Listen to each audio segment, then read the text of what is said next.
नमस्कार प्यारे मित्रों, आज ऐसी बातें बताने जा रहे हैं आपने जीवन में नहीं सुना हो। चाहे मर जाना पर सावन में यह 5 काम गलती से भूल कर भी मत करना, चाहे आपके आगे मौत क्यों न खड़ी हो। लेकिन सावन में यह 5 बुरे काम मत करना, पूरे सावन सोमवार का लाभ नष्ट हो जाएगा। और सावन में बैगन क्यों नहीं खाते, सावन व्रत में क्या क्या खाना चाहिए। भक्तों, सावन में हल्दी से क्यों बचा जाता है, और सावन सोमवार का व्रत ये 3 महिलाएं क्यों नहीं रख सकती। ये सभी बातें आज हम इस सावन की इस वीडियो में बताएंगे। लेकिन उससे पहले आप कमेंट बॉक्स में अपना राय अवश्य दें। इस वीडियो को मित्रों के साथ जरूर शेयर करें और चैनल पर नए होंगे सब्सक्राइब भी अवश्य करें। इस वीडियो को लाइक भी करें ताकि हमें आपकी राय पसंद आए या ना पसंद हमको मालूम पड़ सके। इसलिए इस वीडियो को जरूर अंत तक देखें। आइए आपके वह बातें बताएंगे जिसे आप कभी न सुना होगा, इसलिए हर पल इस वीडियो को अवश्य देखें। शास्त्रों में लिखा गया है कि अधूरी जानकारी हमेशा सर्वनाश का कारण बनती है। भक्तों, वर्ष 2026 में सावन का जो पावन महीना 30 जुलाई के दिन गुरुवार से प्रारंभ होकर 28 अगस्त तक रहेगा। यह महीना भगवान शिव जी और माता पार्वती की उपासना के लिए अत्यंत शुभ और मंगलकारी माना जाता है। इस वर्ष सावन के दौरान कुल 4 सोमवार व्रत पड़ रहे हैं, जिनका विशेष धार्मिक महत्व। पहला सावन व्रत 3 अगस्त को, दूसरा सावन 10 अगस्त को, और जो तीसरा है 17 अगस्त, और जो चौथा है 20 अगस्त। जो सावन का समापन जो 28 अगस्त को है, जो रक्षाबंधन का भी पर्व है। इस दिन बहनें अपने भाई की कलाई पर रक्षा सूत्र यानी राखी बांधकर भाई बहन के अटूट प्रेम और विश्वास के त्योहार को मनाएगी। सावन का पहला दिन यानी 30 जुलाई भगवान श्री हरि विष्णु की कृपा प्राप्ति के लिए बहुत दुर्लभ और शुभ संयोग लेकर आ रहा है। पौराणिक मान्यताओं के अनुसार सावन के पूरे महीने में शिव भक्त शिवलिंग पर जल और बेलपत्र अर्पित करके सुख, समृद्धि, सौभाग्य और दीर्घायु का आशीर्वाद प्राप्त करते। यह समय सुहागिन महिलाओं के लिए अखंड सौभाग्य के नियमों का पालन करने और मंगला गौरी व्रत के माध्यम से पति की उन्नति की कामना करने के लिए सबसे सर्वश्रेष्ठ माना जाता है।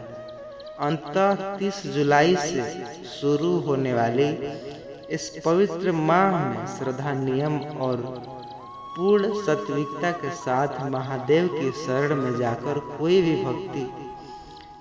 भी भक्त अपनी हर मनोकामना पूर्ण कर सकता है।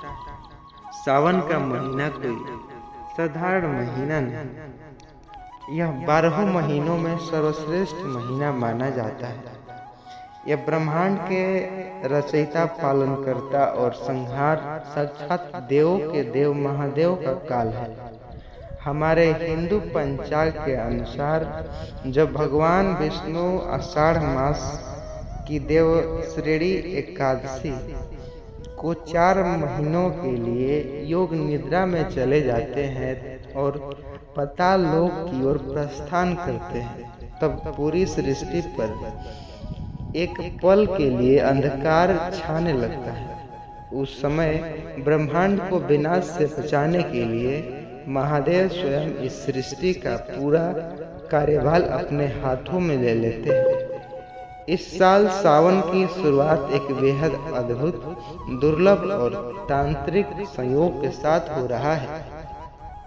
इस बार जितने भी सावन महीने जो है सावन प्यारे छे वे सभी अपने आप में मंत्र तंत्र और अघोर शक्ति का समेटते हुए। शास्त्रों में लिखा गया है कि सावन के सोमवार का व्रत रखने से इंसान के 7 जन्मों के संचित पाप भस्म हो जाते हैं। जो कुंवारी कन्याएं इस व्रत को करती हैं उनकी कुंडली के सारे ग्रह दोष शांत हो जाते हैं और उन्हें साक्षात शिव जैसा ही वर प्राप्त होता है। जो विवाहित महिलाएं इसे रखती हैं उनके सुहाग पर आने वाली अकाल मृत्यु और यमराज की छाया भी दूर भाग जाती है। लेकिन याद रखिए, सावन सोमवार की पूजा जितनी सरल और मनमोहक दिखती है, इसके अदृश्य नियम उतने ही कड़े हैं, खतरनाक और भयानक है। यदि कोई व्यक्ति बिना नियमों को जाने केवल समाज को दिखाने के लिए यह अहंकार में यह व्रत रखता है तो उसे पुण्य की जगह महादेव के तीसरे नेत्र के क्रोध का सामना करना पड़ सकता है। शिवलिंग पर जल चढ़ने का आवश्यक जो भयानक सच जो है कोई नहीं बताता। आज हम बताने वाले हैं। जब हम सावन के महीने में शिव मंदिर जाते हैं तो हमारी आदत होती है कि हम जल का लोटा लेकर सीधे शिवलिंग की तरफ द्वार पर पड़ते हैं। लेकिन यहीं पर लोग अपने जीवन की सबसे जो बड़ी आत्मघाती और विनाशकारी गलती कर बैठते हैं। बहुत से लोग मंदिर के अंदर बने नल, कुएं या शिवलिंग जो प्रांगण में लगे हुए वाटर फिल्टर से ही जल भर लेते हैं और उसे शिवलिंग जो शिव पर चढ़ा देते हैं। शास्त्रों के अनुसार यह घोर अपराध और वर्जित माना गया है, जिसे पराया जल या चोरी का जल कहा जाता है। मंदिर का जल केवल वहां के पंडित, पुजारी या उस प्रांगण में रहने वाले सेवादारों के लिए होता है, क्योंकि वह मंदिर परिसर की उस पुजारी का घर होता है। यदि आपका घर मंदिर की सीमा से बाहर है तो हमेशा अपने घर की रसोई से, अपने घर के मटके या शुद्ध जल पात्र से तांबे, चांदी या पीतल के लोटे में जल भरकर मंदिर जाना चाहिए।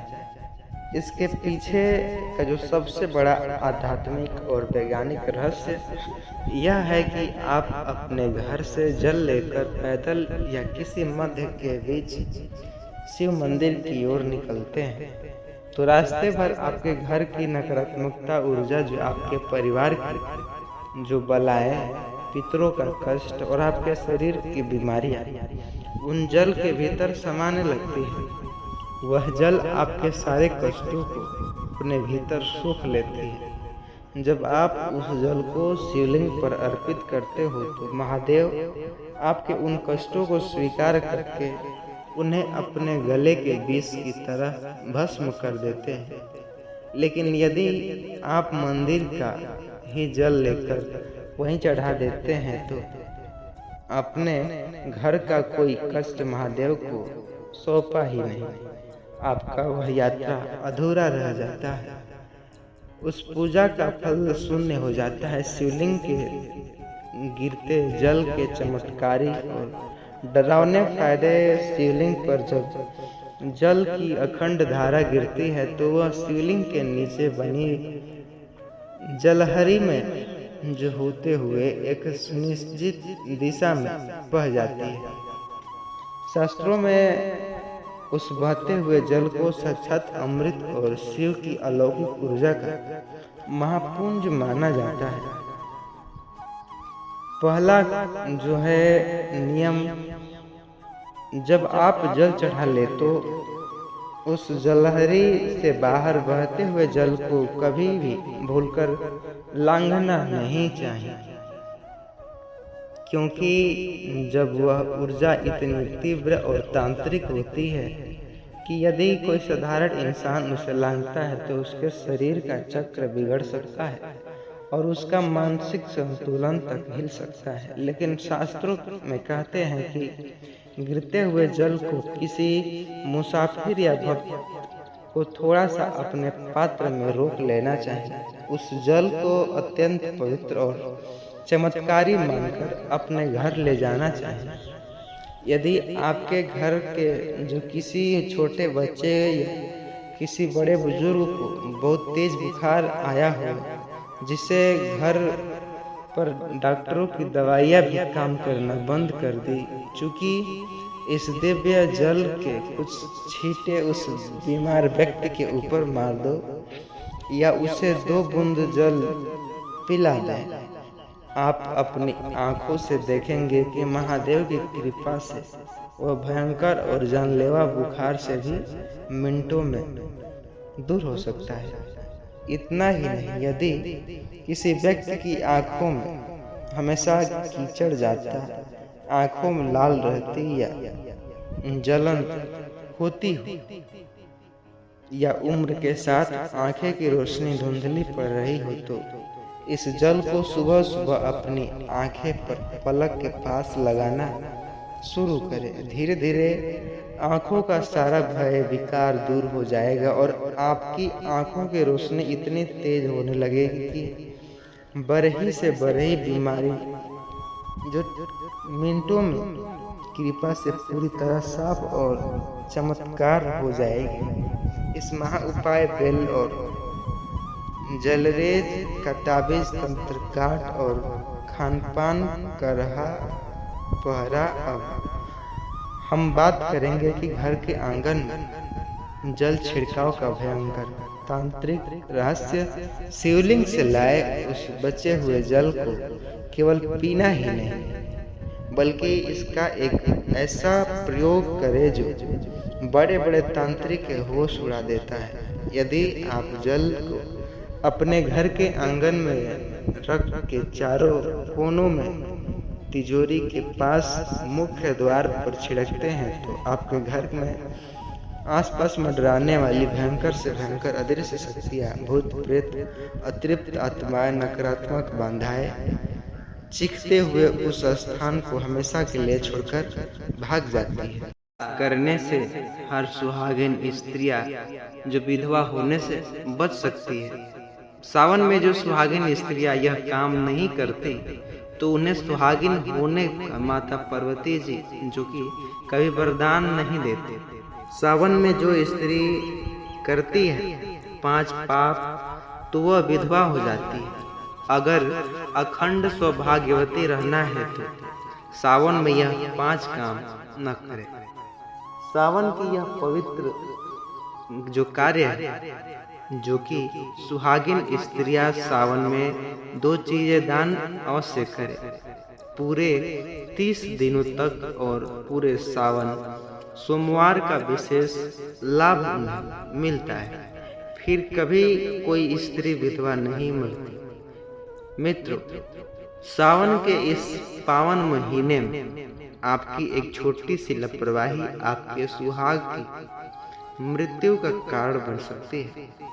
शास्त्रों में साफ साफ लिखा है कि जो महिलाएं सावन के इन पवित्र दिनों में 5 विशेष गहने अपने शरीर से उतारकर भी भूल करती है, तो उनके पति की आयु बर्फ की तरह पिघलने लगती है और पत्नी से पहले पति की मृत्यु का संकट बन जाता है। आज हम इस वीडियो में उन्हीं 5 गहने और 5 जो है कामों के बारे में, सावन के उनके नियमों के बारे में विस्तार से जानेंगे। इसलिए आप इस वीडियो को अंत तक जरूर देखिएगा, नहीं तो आप भी एक काम छोड़ दे तो विनाश हो सकता है। आज हम आपको एक ऐसी गलती आपके जो सिंदूर को उजाड़ सकती है। सावन अलौकिक हरियाली और हरी चूड़ी का महारहस्य। जब सावन की पहली फुहार इस तपती हुई धरती पर गिरती है, तो मानो पूरा ब्रह्मांड एक अद्भुत आनंद से झूम उठता है। चारों तरफ जो पेड़, जो पौधे नई जिंदगी पाकर हरी चादर ओढ़ लेते हैं और प्रकृति अपनी सुंदरता चरम सीमा पर चढ़ जाती है। ऐसे में हरियाली की एक ऐसी अलौकिक लहर दौड़ती है जिसमें पूरा जगमगा संसार तृप्त हो जाता है। आसमान में काले घने बादल छा जाते हैं और ठंडी हवाएं चलने लगती हैं। ऐसे में तो नदियां तालाबों में पानी भर जाता है, नया जीवन बहने लगता है और सावन के बरसते बादलों के बीच हमारी पावन जो सनातन संस्कृति का सबसे खूबसूरत, सबसे पवित्र और उमंग से भरा त्योहार आता है, जिसे हम सब हरियाली तीज के नाम से भी जानते हैं। यह समय प्रकृति के उत्सव का समय होता है। जब पूरी धरती हरी भरी हो जाती है तो देवों के बीच महादेव, माता शक्ति, जगत जननी पार्वती की असीम कृपा पाने के लिए सुहागन स्त्रियों को भी पूरी तरह से प्रकृति के इस पावन रंग में रंगा दिया जाता है। सावन के इन पूरे 30 दिनों में सुहागन महिलाओं को अपने हाथों में हरी कांच की चूड़ियां जरूर पहननी चाहिए। यह हरा रंग केवल एक साधारण रंग नहीं, बल्कि यह आपके वैभव भाग्यशाली जो समृद्धि, आपके वंश की वृद्धि और आपके वैवाहिक जीवन की खुशहाली का सबसे बड़ा और शक्तिशाली प्रतीक माना जाता है। इस पावन अवसर पर हमें इस महीने में जब भी आपके घर की चौखट से बाहर कदम निकलते हैं तो आप बाजार जा रहे हो या राशन का सामान लेने जा रहे हो, कपड़ों की शॉपिंग करने जा रहे हो या फिर किसी सावन के इस खास उत्सव को मनाने के लिए मायके जा रहे हो, खुशियाँ बांटने जा रहे हो, आपके शरीर पर हरी सारी जो सारी एक सुंदर हरा सूट जरूर होना चाहिए।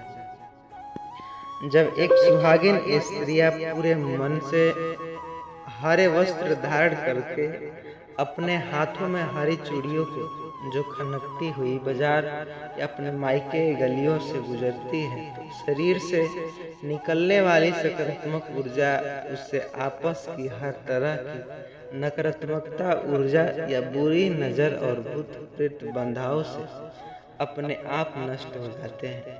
शास्त्रों में बताया गया है कि हरा रंग वधु ग्रह और प्राकृतिक दोनों को संतुलन करता है, जिससे पति के जीवन में कभी धन की कमी नहीं होती। सावन के सोमवार के दिन तो ये इस नियम का महत्व 1000 गुना और बढ़ जाता है। सावन सोमवार का दिन सीधे महादेव और माता पार्वती के मिलने का दिन माना जाता है। इस पावन दिन में जो सुहागिन महिलाएं सुबह उठकर पवित्र स्नान करके तरह तरह की सुंदरता 16 श्रृंगार करती और अपने गले के एक सुंदर नेकलेस पहनती और अपने माथे पर हरी लाल बुंदी की जो सुंदर संगम सजाती और पूरा जो साक्षात देवी का रूप तैयार हो जाता है। भगवान शिव और माता पार्वती के सामने अपना पूर्ण आत्मसमर्पण करती। ऐसे में तो उन्हें स्वयं जगत जननी माता पार्वती अखंड सौभाग्यवती होने अमर वरदान देते। ऐसे भक्ति और नियम का पालन करने वाली महिला के पति की अकाल मृत्यु तो बहुत दूर, स्वयं साक्षात मृत्यु के देवता यमराज भी उनके सुहाग की डोर को छूने से थर थर कांपते हैं। इसलिए